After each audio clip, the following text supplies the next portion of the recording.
Bueno, seguimos. Estábamos hablando del bloqueo a Cuba.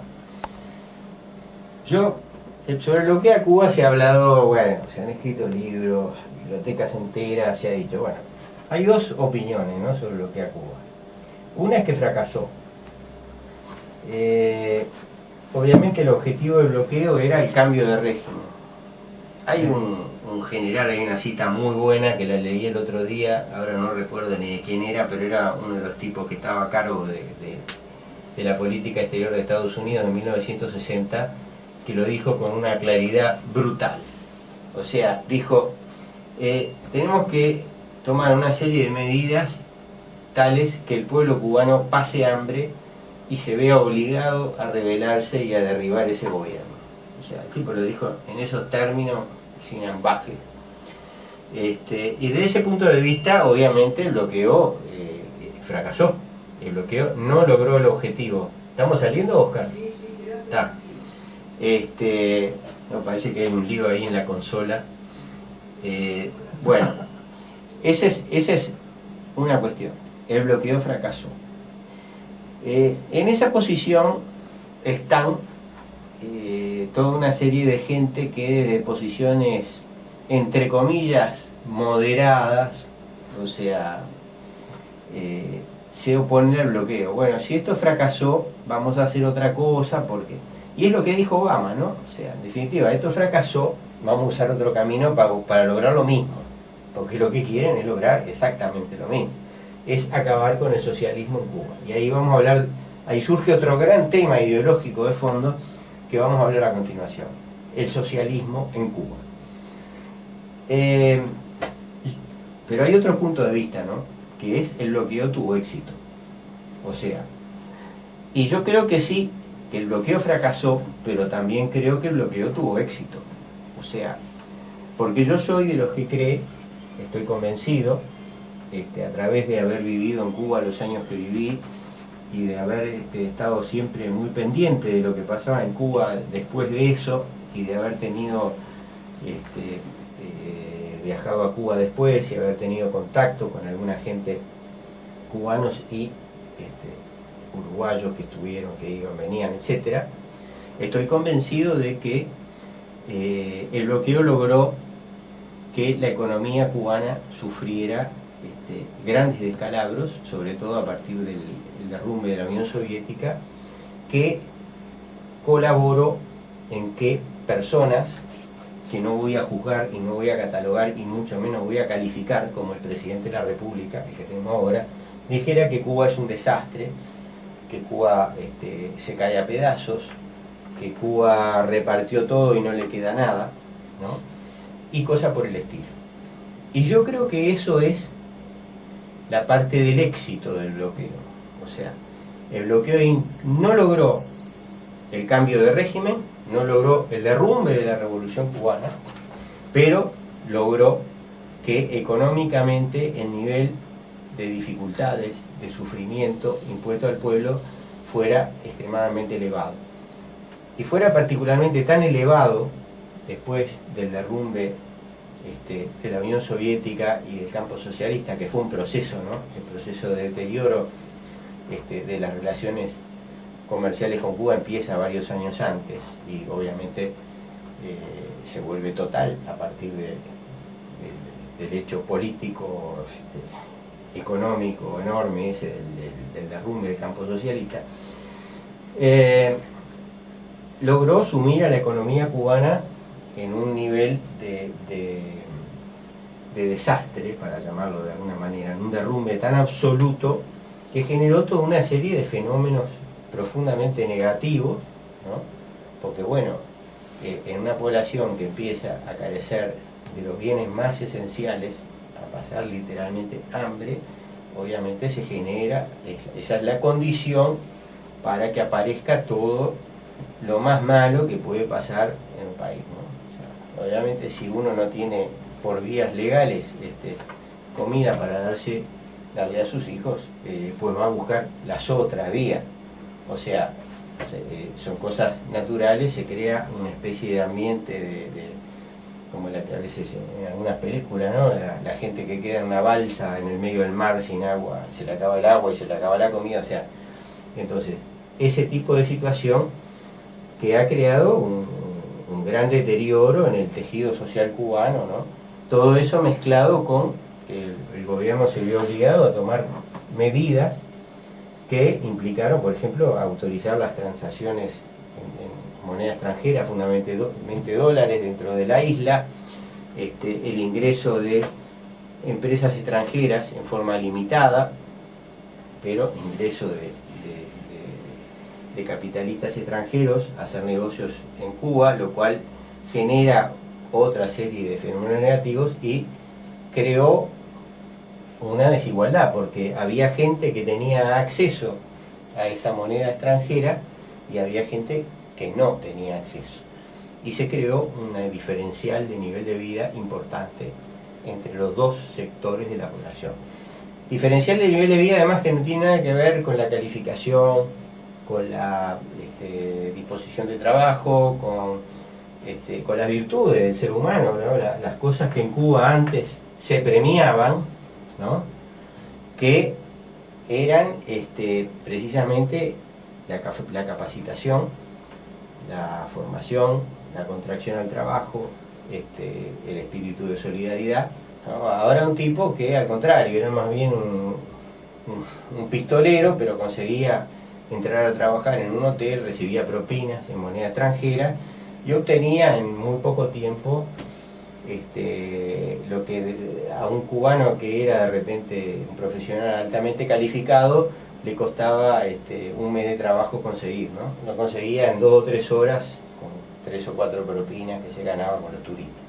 Toda esta situación obviamente está causada por el bloqueo, porque digo, si no hubiera habido bloqueo, obviamente Cuba no hubiera tenido ese nivel tan casi exclusivo de relaciones comerciales internacionales con el campo socialista, y el derrumbe del campo socialista no hubiera tenido una repercusión tan grave ni de cerca, ¿no?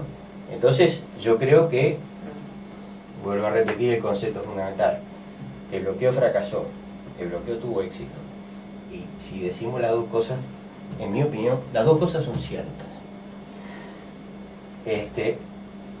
Entonces, pero ahora este proceso que nosotros estamos relatando, un trabajo, lo ponemos como el principio del fin del bloqueo. El principio del fin, yo creo que el fin del bloqueo no va a suceder rápido. O sea, pienso que van a pasar años todavía. Pero evidentemente se liberan algunos mecanismos, e inclusive a nivel internacional, tal vez, no estoy seguro, porque otro de los problemas del bloqueo era que afectaba las relaciones comerciales con terceros países. O sea, había una oficina en Estados Unidos que se dedicaba, si alguien trabajaba, le vendía cosas a Cuba, le compraba cosas a Cuba, invertía en Cuba, no sé, en Japón iban y le caían y le decían, mire señor, que usted no va a poder hacer negocios en Estados Unidos. O sea, y eso imagínense la importancia que tiene. O una empresa que comerciaba con Cuba era comprada, su capital accionario parcial o totalmente por una empresa norteamericana, inmediatamente esa empresa dejaba de comerciar con Cuba. O sea, toda una serie de cuestiones de repercusiones sobre terceros países, sobre empresas ubicadas en países que no eran Estados Unidos, que causaron un daño devastador en la economía cubana. Entonces, nosotros por eso, el final del bloqueo, el proceso de descongelamiento motiva que una cantidad de gente se ponga a escribir sobre Cuba, ¿verdad? Se ponga a opinar.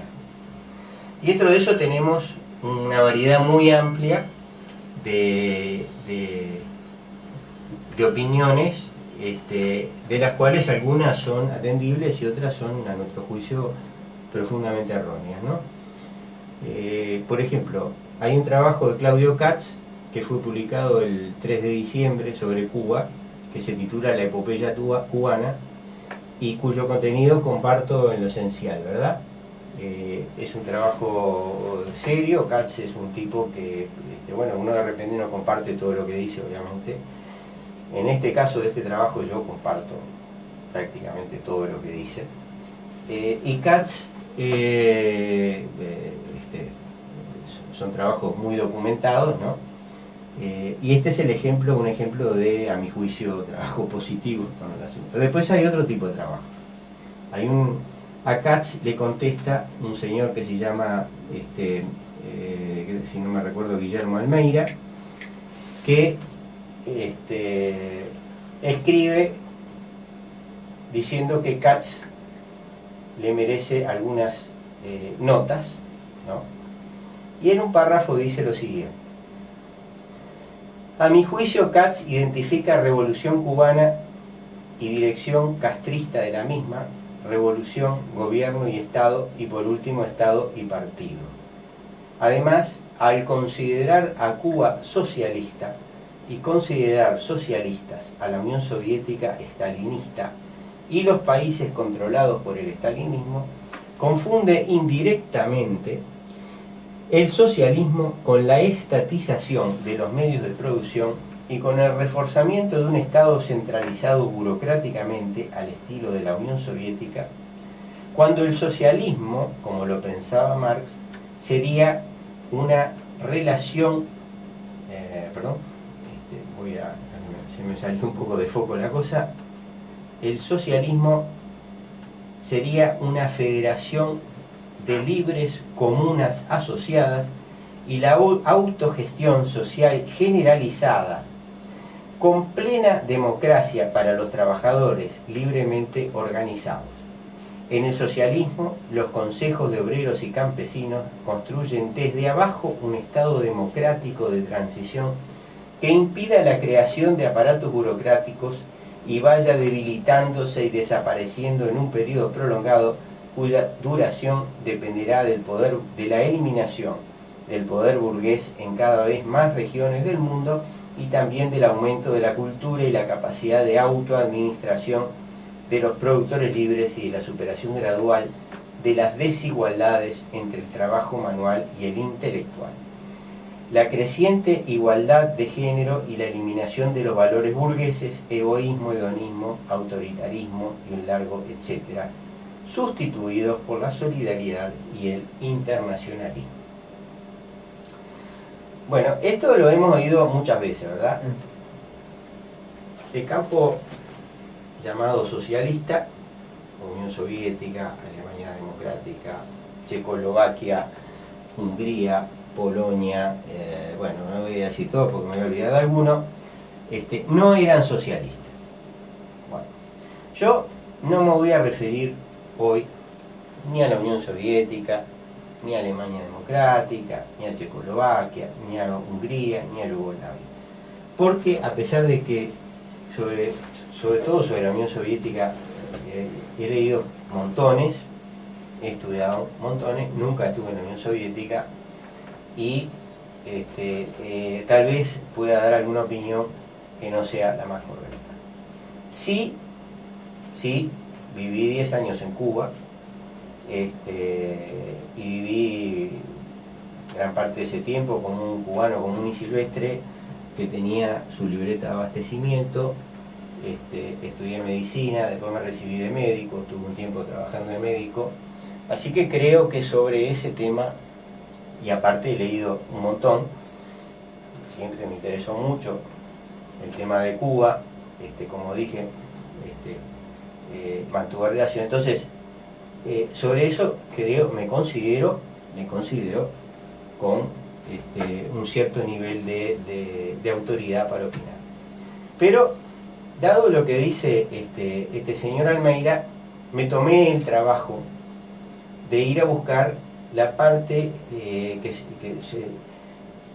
se considera habitualmente, yo no me leía todo Marx y Engels, pero bueno, que se considera en el cual Marx se refiere al tema precisamente del socialismo. Y es la parte, el escrito que se llama Crítica del programa de Gotha, o glosas marginales del programa. Y voy a leer un fragmento, espero que me dé el tiempo, para que ustedes tomen nota, tomen conciencia de cómo es el tema, porque acá estamos hablando del socialismo según los marxistas, ¿no? O sea, estamos claros que estamos en ese terreno, no estamos hablando del socialismo según Tony Blair o según los socialistas utópicos, no, estamos hablando del socialismo marxista. Tomemos en primer lugar las palabras el fruto del trabajo, esto es lo que dice Marx, en el sentido de producto del trabajo. Entonces, el fruto del trabajo colectivo será la totalidad del producto social. Ahora, de aquí hay que deducir, primero, una parte para reponer los medios de producción consumidos. Segundo, una parte suplementaria para ampliar la producción. Tercero, el fondo de reserva o de seguro contra accidentes, trastornos debidos a fenómenos naturales, etc. Estas deducciones del fruto íntegro del trabajo constituyen una necesidad económica y su magnitud se determinará según los medios y fuerzas existentes y en parte por medio del cálculo de probabilidades, pero de ningún modo puede calcularse partiendo de la equidad. Queda la parte restante del producto total destinada a servir de medios de consumo, pero antes de que esta parte llegue al reparto individual, o sea, está hablando del reparto de la parte que recibe el obrero, el que está produciendo la riqueza, ¿verdad?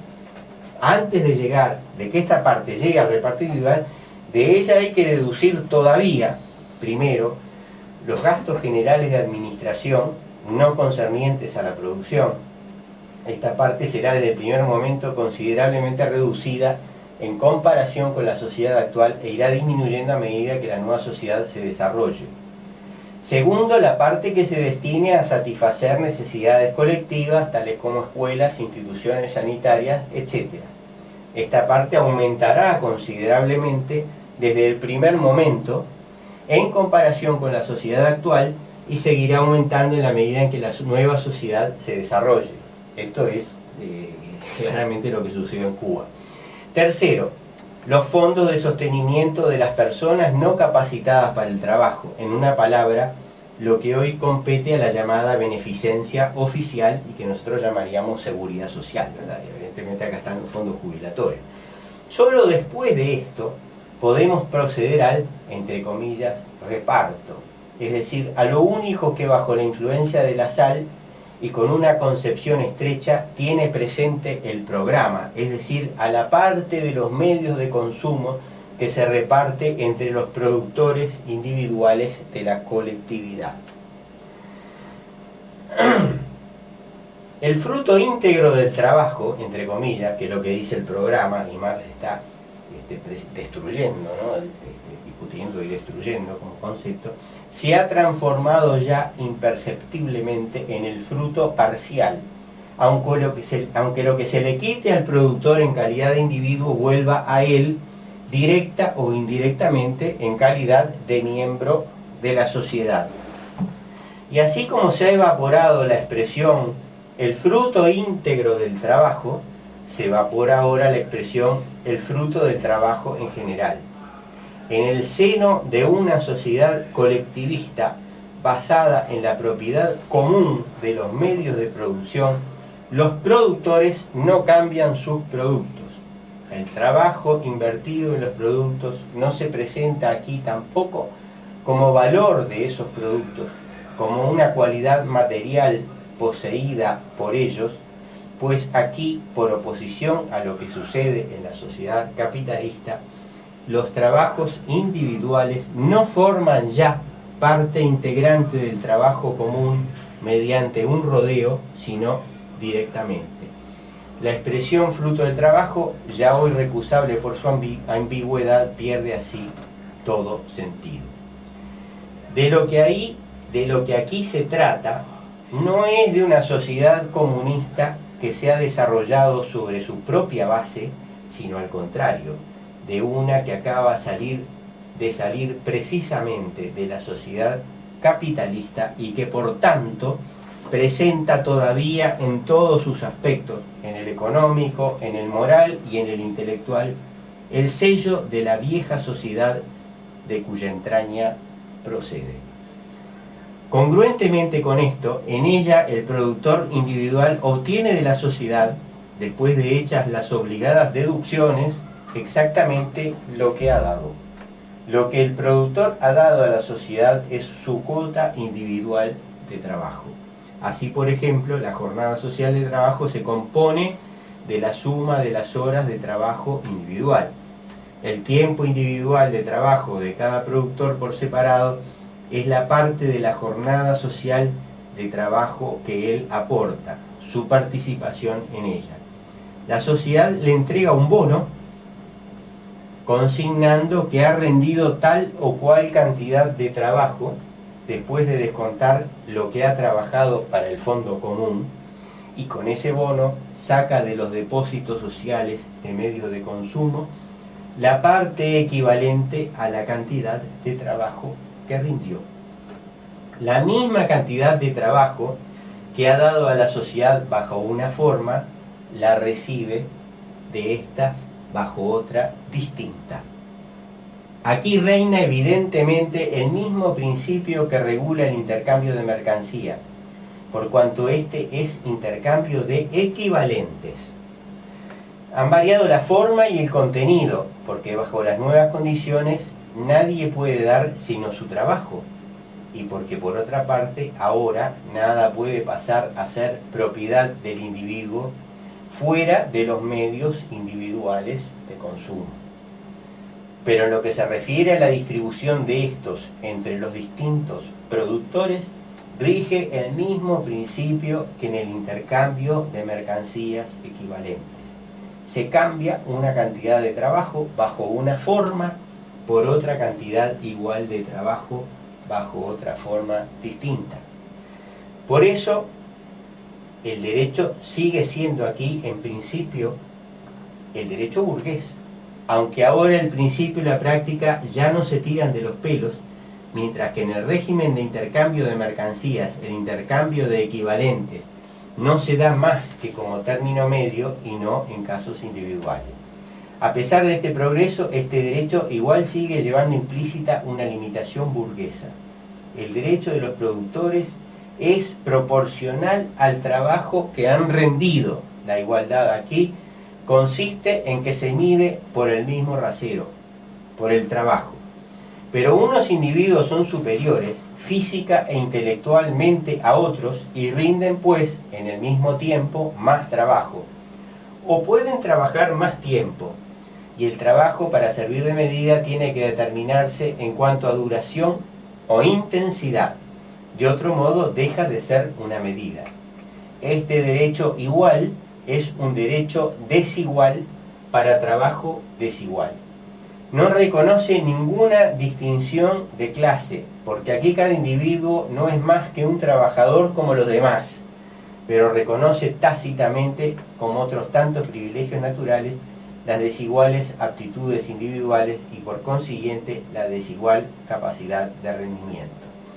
En el fondo es, por tanto, como todo derecho, el derecho de la desigualdad. El derecho solo puede consistir por naturaleza en la aplicación de una medida igual, pero los individuos desiguales, y no serían distintos individuos si no fuesen desiguales, solo pueden medirse por la misma medida siempre y cuando se les coloque bajo un mismo punto de vista y se les mire solamente en un aspecto determinado. Por ejemplo, en el caso dado, solo en cuanto obreros, y no se vea en ellos ninguna otra cosa, es decir, se prescinda de todo lo demás. Prosigamos. Un obrero está casado y otro no, uno tiene más hijos que otro, etcétera, etcétera. A igual trabajo y por consiguiente a igual participación en el fondo social de consumo, uno obtiene de hecho más que otro, uno es más rico que otro, etcétera. Para evitar todos estos inconvenientes, el derecho no tendría que ser igual, sino desigual.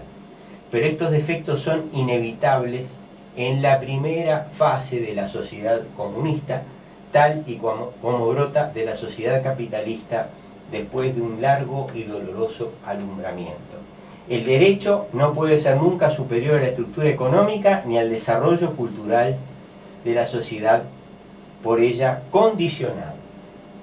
en una fase superior de la sociedad comunista, cuando haya desaparecido la subordinación esclavizadora de los individuos a la división del trabajo, y con ella el contraste entre el trabajo intelectual y el trabajo manual, cuando el trabajo no sea solamente un medio de vida, sino la primera necesidad vital, cuando con el desarrollo de los individuos en todos sus aspectos crezcan también las fuerzas productivas y corran a chorro lleno los manantiales de la riqueza colectiva, solo entonces podrá rebasarse totalmente el estrecho horizonte del derecho burgués y la sociedad podrá escribir en su bandera de cada cual según sus capacidades, a cada cual según sus necesidades. Y bueno, para sintetizar, yo viví en Cuba 10 años y yo viví exactamente esto. O sea, exactamente esto. El que trabajaba más, ganaba más. El que tenía una calificación superior, porque había estudiado, a pesar de que la sociedad le daba posibilidad a todos para estudiar, algunos estudiaban más que otros, ganaba más. Y el que tenía un trabajo menos calificado, trabajaba menos, ganaba menos. ¿Ah? Esto yo lo viví. Y esto, o sea, no había, que había desviaciones, por supuesto que había desviaciones. De repente había un funcionario que tenía algún privilegio, sí, había. Pero eso era, según lo que yo vi, francamente despreciable como parte del conjunto de la riqueza social. Por eso yo digo, estaba la primera fase de la sociedad comunista que Lenin llamó sociedad socialista.